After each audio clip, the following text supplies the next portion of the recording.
Are you a parent who has tried every possible way to address your child's chronic health issues, but yet haven't found that one thing that gets results that truly last?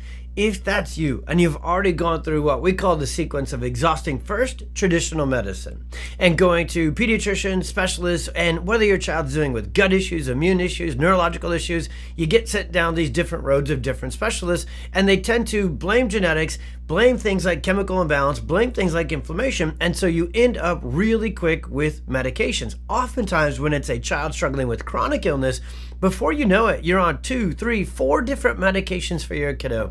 And what every parent knows is that's not necessarily at all what we want as our first line of defense. We also know that medications aren't designed to get to the root cause, and that's not really the goal. So even if we get life symptomatically a little bit better for a short bit of time, we're not getting long-term results, an actual full resolution with that first option. Well, also maybe as a parent, you've then moved on from that to what I kind of like to call the middle ground, which is natural health, holistic health, functional health. And you've gotten online, you've maybe found different doctors, specialists, and practitioners who have helped you learn about the gut-brain connection, the microbiome, the gut immune system, and all these different things with nutritional healing, diet changes, detoxes, supplements, essential oils, herbs, homeopathics.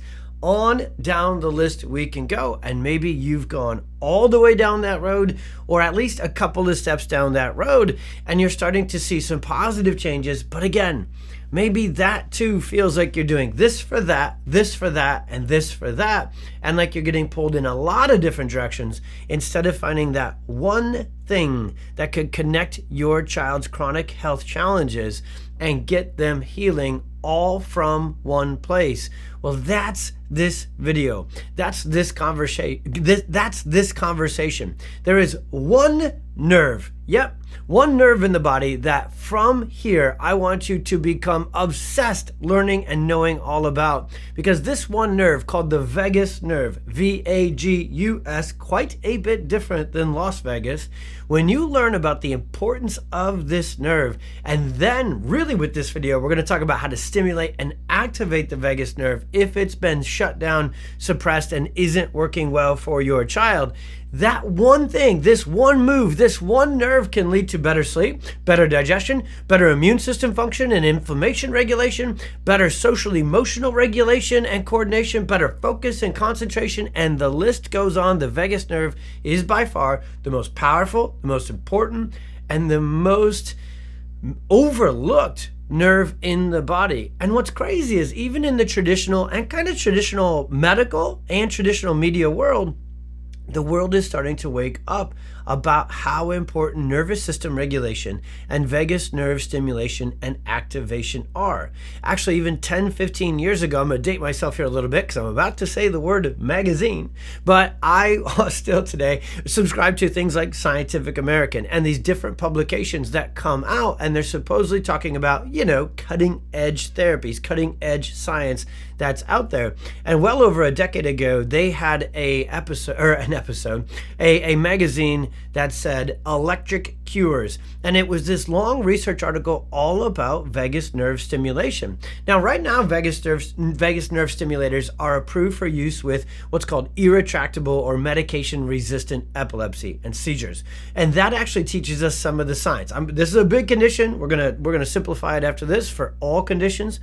But epilepsy is when a kiddo goes into too much of a sympathetic fight or flight stress response surge. So they use vagus nerve stimulators because the vagus nerve is a parasympathetic nerve. It's a calming, digesting, regulating side. So the sympathetics, fight or flight, which if your child can't sleep, if they're constipated, if they have challenges like ADHD, autism, sensory seizures, they are definitely stuck on the gas pedal. We call that the gas pedal side of the nervous system. And the vagus nerve and the parasympathetics are the brake pedal. And so in that article, they talked about how once you tap into the nervous system, particularly and very specifically the vagus nerve, you then can get all sorts of drug-free healing and positive response happening within the body. Not just some parts of the body, the entire system, because the central and autonomic nervous system and the vagus nerve really works with both of those, especially the autonomic nervous system connects, controls, and regulates every other system, especially digestion, immune system, motor function. And we now know that the vagus nerve is actually really connected to our social and our emotional and our cognitive capacities as well. So let's first look at the vagus nerve by really simply knowing where it comes from. It's actually anatomy and location. So the vagus nerve is nicknamed the wandering nerve. Another nickname is called the great protector.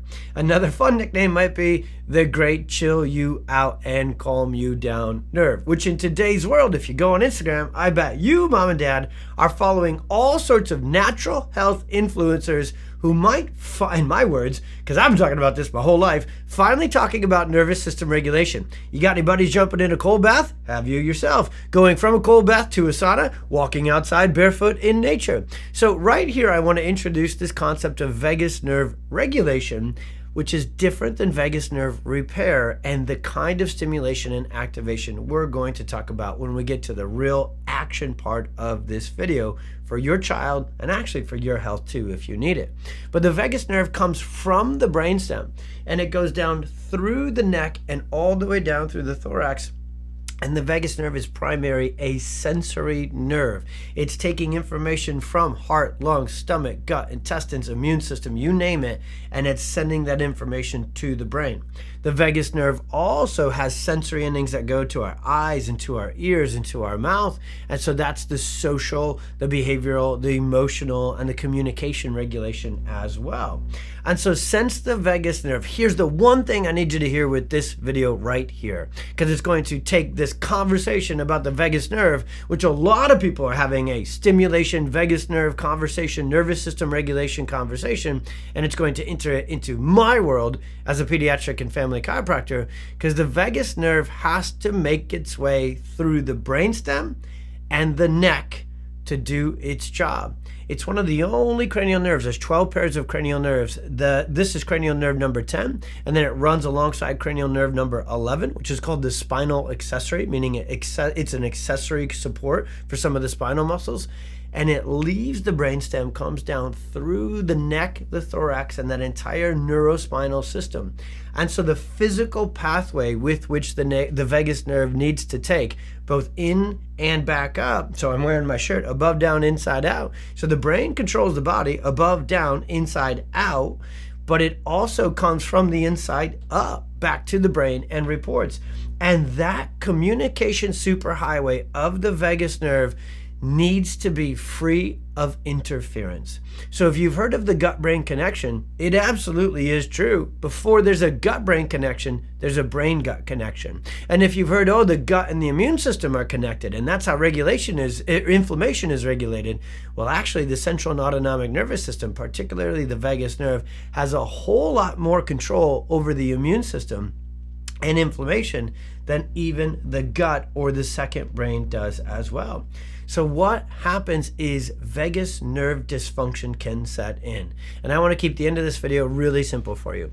There's two main things, really three, that lead to vagus nerve dysfunction. The first two usually set the stage for the third, which then creates what we call the perfect storm and makes what is already there worse. So the first one is physical injury during the birth process. So now today, so many kids are being pulled by their head and neck into this world during the birth process. So forceps, vacuum, manual assistance, and especially C-section as well, is where doctors will take either their device, if it's a forceps or a vacuum, or their hands. They will grab a hold of the child literally by their head and neck and yank, twist, and pull them into the world. Now, I know how that sounds when you're hearing me say that. You've known forever that's how these births happen. We're not talking about anything that isn't absolute reality. But because they've been so normalized, these birth interventions have been so normalized, we don't realize how physically damaging and how much injury, or what's called subluxation and tension, that can place on the delicate nerves, muscles, tissues, and joints of the baby's skull, neck, and what's called thoracic spine as well. The vagus nerve depends on those tissues and those joints to be in perfect alignment and perfect working, perfect function, if you will, for the vagus nerve to do its job. The vagus nerve is a sensory nerve, so it needs a clear communication pathway through the neck and through the neurospinal system to report to the brain and back and forth. So that first trigger of vagus nerve dysfunction is actually physical injury, most commonly from the birth process, other falls, other neck injuries. Kids with concussions later on in life, they end up with vagus nerve damage and dysfunction. A head injury is also a neck injury. So if your child has had bad concussions and bad falls through youth sports, and now they're still dealing with brain fog, they're still dealing with headaches, they're still dealing with exhaustion, maybe their immune system, maybe they've got POTS or dysautonomia or these sort of triggers, the neck and the vagus nerve may have very likely been physically injured as well, and that still needs to be addressed. And then the second component of vagus nerve dysfunction, the second trigger is inflammation through toxins. Because the vagus nerve is so connected to the gut and the immune system, it can often get overwhelmed and overrun by toxic exposures and influences. And then the vagus nerve gets off track, and this vicious cycle of neurophysiological dysfunction continues. And the third element, the third trigger of vagus nerve exhaustion, is just non-stop emotional stress. The vagus nerve is trying to regulate digestion, trying to regulate our emotions, but it's just like any engine. If you overuse it, it runs out of gas. And so that often happens with the vagus nerve. That's where vagus nerve dysfunction comes from, different damages or disruptions of its function. The last thing to teach you with this video that is so important is not just that it needs to be stimulated, needs to be activated, but how to find out if that is your child's need, and then how it can be done most safely. And the word I want to really use for this video is most potently and most successfully, most impactfully, if you will. So in our offices, if you're local to us with PwC Chiropractic, or globally through our nervous system focused chiropractic network called PX Docs, you will find these specialized forms of chiropractors use a technology called HRV, heart rate variability. Now, this technology is exactly how we measure vagus nerve function, or for this conversation, vagus nerve dysfunction. And so this 3-minute test, which is as simple as if a kiddo wants to and can, they sit there with their hand in there. If not, they're goofing around, they're watching a video, they're hanging out. It's a little ear clip, and it measures heart rate, but more importantly, it measures the V, the variability. That's the job of the vagus nerve, is to regulate and keep things adaptable. And so what we find all the time when kiddos are struggling with chronic illness, these children have their HRV tanked. Their vagus nerve is shut down. It's out of balance. The autonomic nervous system is exhausted.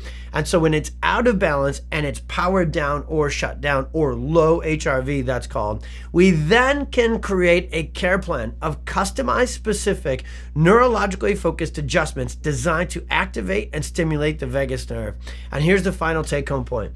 That is so much more potent than deep breathing, meditation, walking in nature, diet changes, and supplementation. Now, that list of those 5 things, and I could give you 50 more that help the vagus nerve and regulate the vagus nerve and are health promoting. I love those 5 to 50 things. They are fantastic.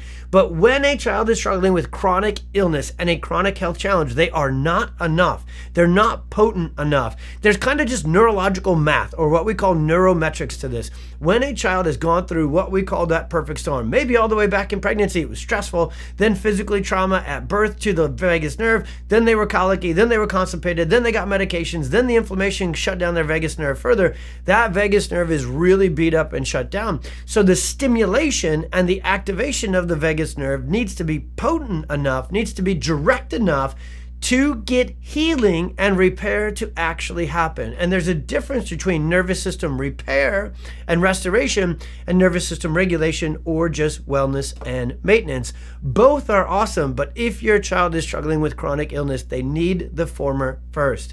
They need to have neurologically focused adjustments. There's nothing else out there that is as potent to get the vagus nerve back online. We not only know that happens, we can track it and measure it with this HRV technology, because we don't only only get a baseline on your child to get started, we then use that technology to see that real neurological changes are happening. Once you're done watching this video, click the link to learn more about this. I wrote a whole article about how to stimulate and activate the vagus nerve, and in that article is the link to talking more about things like subluxation and dysautonomia, but also talking about the technology and our care plan and how the care protocols work. This is something that is truly the missing link for chronic illness in kids and families. This one thing, activating and stimulating the vagus nerve through a very specific kind of chiropractic adjustments. This isn't a regular chiropractic. This is a nervous system focused chiropractic protocol. It changes lives because it changes so many systems. It improves so many things with one single move. And so please comment below if you've got questions. Send us a DM if you want to learn more. Click those links and go learn more about this, because for so many families, getting this first awareness and information about the vagus nerve, second, getting the testing, getting HRV exams and the scans is the second big move to move you forward and get your child's health transformed. But third, it's really that nervous system focused chiropractic care that can address vagus nerve dysfunction, dysautonomia, and neurological issues at a level, and again, as I like to say, kind of a potency that nothing else out there can. You got questions? I know you do. Comment below, send us a DM. Please share this video with other parents you know are looking for hope, answers, and drug-free help as well. Thanks for tuning in. We'll see you on the next one.